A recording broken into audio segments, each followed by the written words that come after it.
जमीयत उलेमा हिंद के मुख्यालय में आज एक महत्वपूर्ण बैठक हुई। इस बैठक में तमाम जमीयत से जुड़े हुए तमाम लोग हैं वो शामिल हुए और इस बैठक के बाद में एक प्रेस कॉन्फ्रेंस की गई, जिस प्रेस कॉन्फ्रेंस में ये बताया गया कि जो वक्फ बोर्ड वक्फ संशोधन एक्ट है उसके खिलाफ शांतिपूर्ण प्रदर्शन जारी रहेगा और तमाम जो तंजीमें हैं जो अपने अपने स्तर पर काम कर रही हैं वो अच्छा काम कर रही हैं। महमूद मदनी साहब ने प्रेस कॉन्फ्रेंस को संबोधित करते हुए कहा कि ये सरकार को देखना चाहिए और गृह मंत्री को साफ तौर पर देखना चाहिए कि जो हिंसाएं हो रही हैं वो हिंसा क्यों हो रही हैं। उन्होंने बंगाल में हो रही हिंसा पर कहा कि जो एहतजाज है, जो प्रदर्शन है वो शांतिपूर्ण होने चाहिए और अगर कहीं हिंसा हो रही है तो इसके लिए जिम्मेदार वो सरकार है, केंद्र सरकार है, साफ तौर पर गृह मंत्री है। उन्होंने कहा कि हम इस बात का जो है वो तमाम स्टडी कर रहे हैं और हम भी जो सुप्रीम कोर्ट का हमने भी दरवाज़ा खटखटाया है और हम ये चाहते हैं, हम लोगों से अपील करते हैं कि इसके खिलाफ जो शांतिपूर्ण वो प्रदर्शन करना चाहिए, लेकिन साथ के साथ जो प्रदर्शन करने की अनुमति जो संस्थाएं मांग रही हैं उनको भी देना चाहिए। सरकार जो है ये कानून जो है ना सिर्फ मुसलमानों के खिलाफ है बल्कि ये एक समाज को बांटने की साजिश है। आइए सुनते हैं उन्होंने प्रेस कॉन्फ्रेंस में क्या क्या कहा।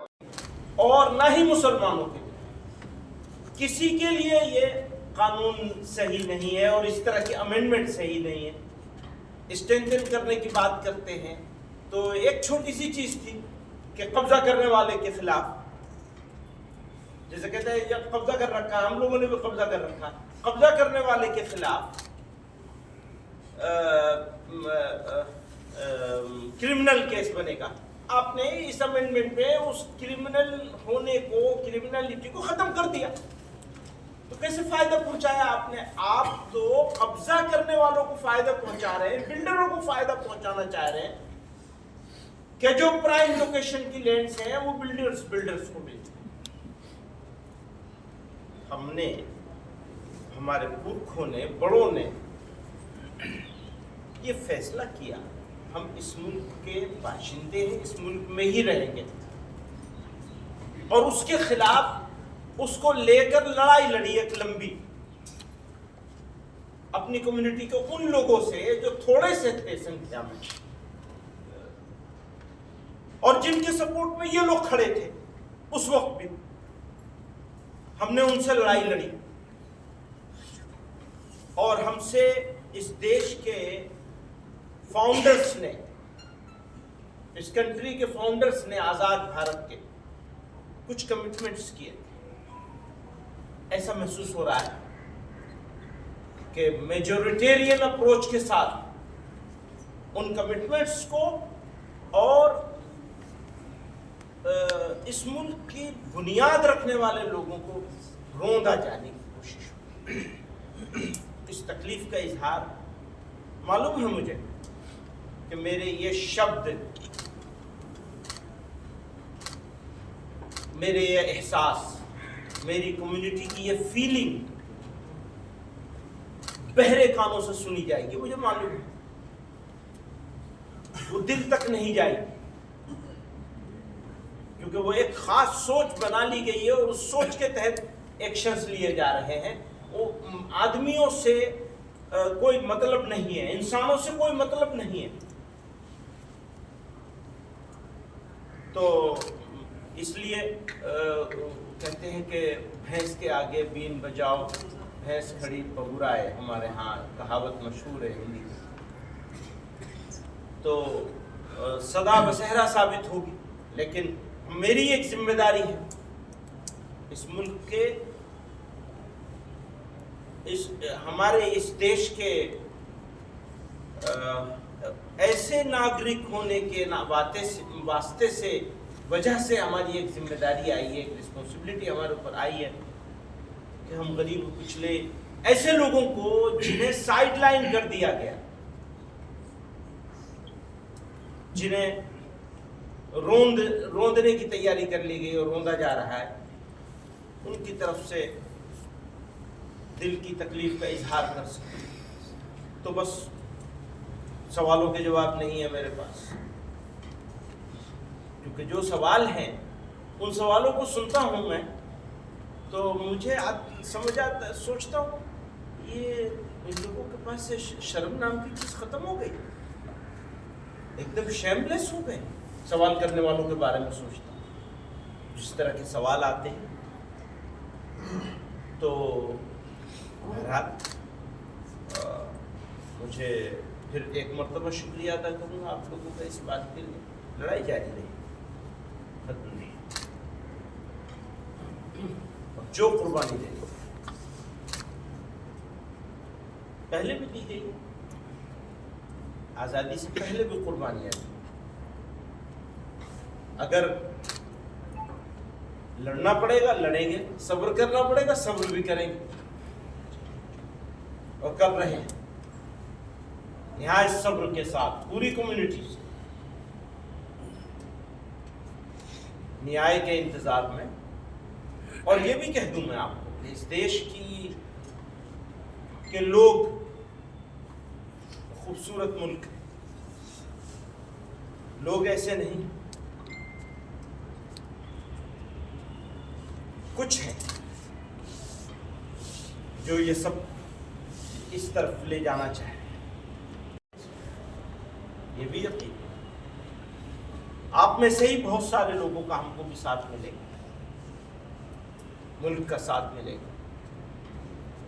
बदलेगा वक्त, सुबह भी हो, हमेशा तो रात नहीं रही, वक्त करवट लेगा।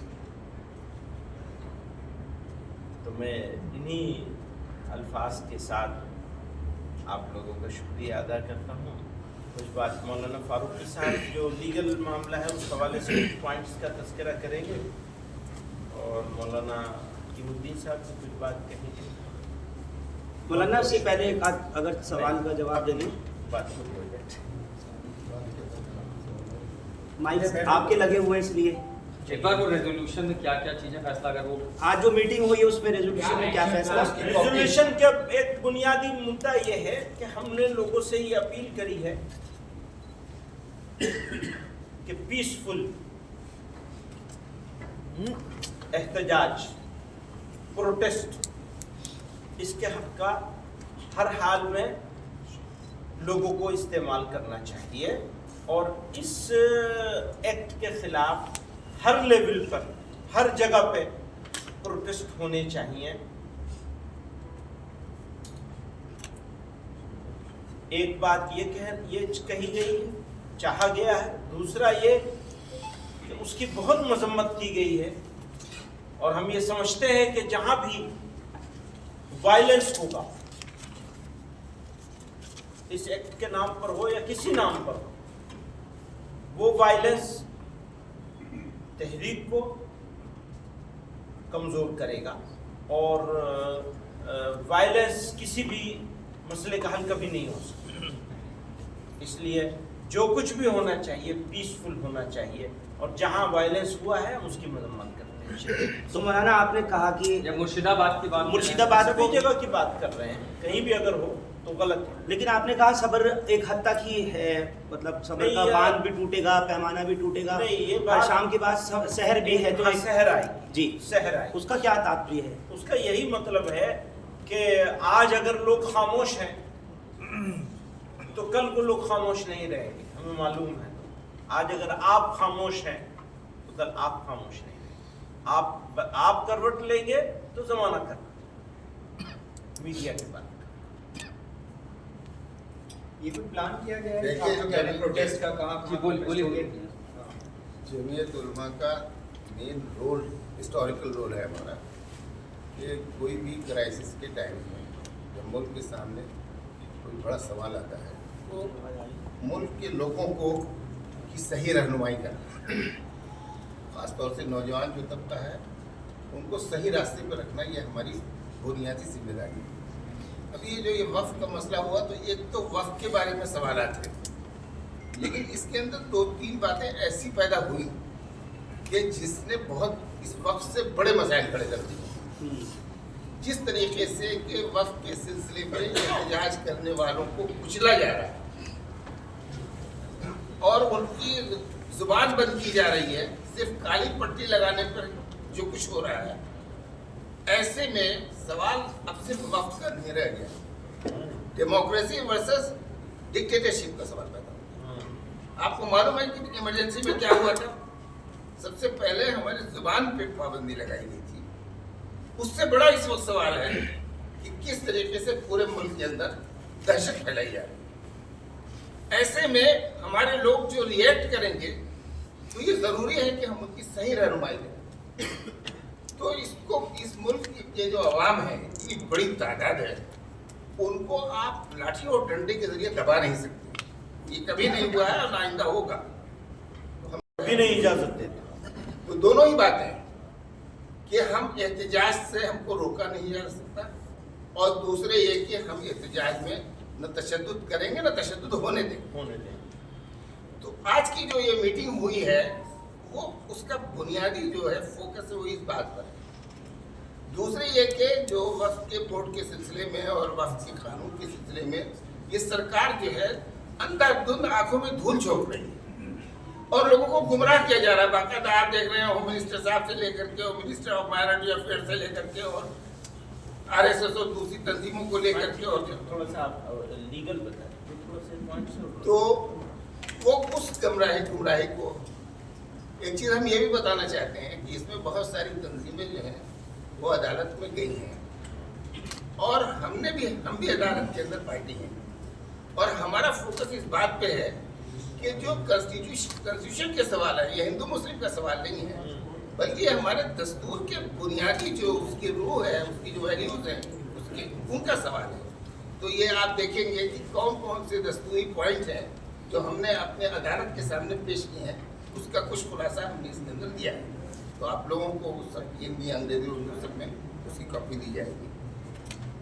यही बात मुझे अर्ज करनी थी। बाकी मौलाना महमूद साहब, अब ये मामला 19 तारीख को मौलाना महमूद साहब असदुद्दीन ओवैसी साहब ने 19 तारीख को दारुस्सलाम में हैदराबाद में कहा है कि वो मौलाना खालिद सैफुल्लाह रहमानी की क़यादत में मुस्लिम पर्सनल लॉ बोर्ड की क़यादत में एक मीटिंग करने जा रहे हैं। अब आपके यहाँ भी हुआ तो अलग अलग ये इनफरादी तौर पर सब करेंगे, इज्तिमाई तौर पर, यानी all India Muslim personal law board के अंडर अम्ब्रेला आप लोग कोई तहरीक का आगाज़ करेंगे या ये अलग अलग होगा? ये जहाँ जहाँ जिसको जो मौका मिलेगा करेगा और करना चाहिए। सबको अपने अपने हिसाब से अपनी अपनी ताकत, अपनी अपनी ज़रूरत, मौके के हिसाब से ताकत लगानी चाहिए। तो वो ठीक है, सब यहाँ जिसको जहाँ जो मौका मिले उसको करना चाहिए। जमीयत कुछ प्लान कर रही है कि कहाँ प्रोटेस्ट करेंगे? जो बीजेपी जो पॉलिटिकल डिक्शनरी है उसमें इम्पोर्टेंट ऑप्शन में प्राइम मिनिस्टर ने यही कहा कि ये वक्त जो हमने एक्ट लाया है ये अप्लीसमेंट का दरवाजा बंद कर दिया है, पर आप तरह का राज्य बन रहा है। तो अभी तो मैं सारी बातें इतनी सारी कह चुका हूँ, वो सब इसी के Appeasement कह रहे हैं ना, इसी बात के जवाब का में इस्तेमाल कर रहे हैं। इसी बात के जवाब में कहा है मैंने कि जो बातें वो सब कह रहे हैं वो हम तो आज भी इस पहले वाले मीटिंग को भी हम चाहते थे कि और अच्छा होना चाहिए। गलत इतना वो उतना यूजफुल नहीं था जो कब्जे हो रहे हैं उनको हटाने के लिए। तो अपीसमेंट तो उनकी अपनी पॉलिटिक्स है, जैसा कि मैंने कहा। मती साहब, जमीयत लगातार ये कहता रहा कि हिंसा नहीं होनी चाहिए, शांतिपूर्ण प्रदर्शन हो। 2 घटनाएं हमने देखी, मुजफ्फरनगर में गया कवर करने, वहाँ 300 लोगों को पट्टी बांधने पर नोटिस दी। लेकिन उसके विपरीत मुर्शिदाबाद में, पश्चिम बंगाल में ऐसी घटना हुई है कि लोग वहाँ मारे जा रहे हैं, प्रदर्शन रुक नहीं रहा है, हिंसा 2 समुदायों के बीच फैल गई है, असर तो नहीं हो रहा है। तो कहीं ना कहीं लोग तो शामिल हैं कि वक्त के नाम पर शुरू होता है हिंसा। देखिए कि आज ये पूरा जिला जल रहा है। मुर्शिदाबाद जिस तरीके से पिता पुत्र अब ये जो सवाल आप मुझसे कर रहे हैं ना, ये सवाल आपको होम मिनिस्टर से करना चाहिए, देश के होम मिनिस्टर से सवाल करना चाहिए। क्यों मुर्शिदाबाद चल रहा है, कौन रिस्पॉन्सिबल है इसके लिए? मुसलमान को, इसके लिए भी मुसलमान को रिस्पॉन्सिबल बना देंगे आप? मती साहब, आपसे सवाल मेरा ये है क्योंकि आपने खुद कहा कि हिंदू मुसलमान तक सीमित नहीं है ये वक्फ का बिल, और ये सिर्फ मुसलमानों के लिए नहीं पूरे देश के लिए खतरनाक है।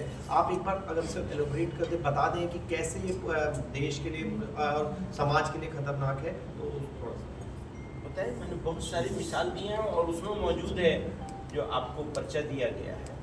तो ये तो फैक्ट है कि ये सबके लिए नुकसान है और किसी के फायदे के लिए नहीं किया गया है, किसी के फायदे के लिए नहीं किया गया है।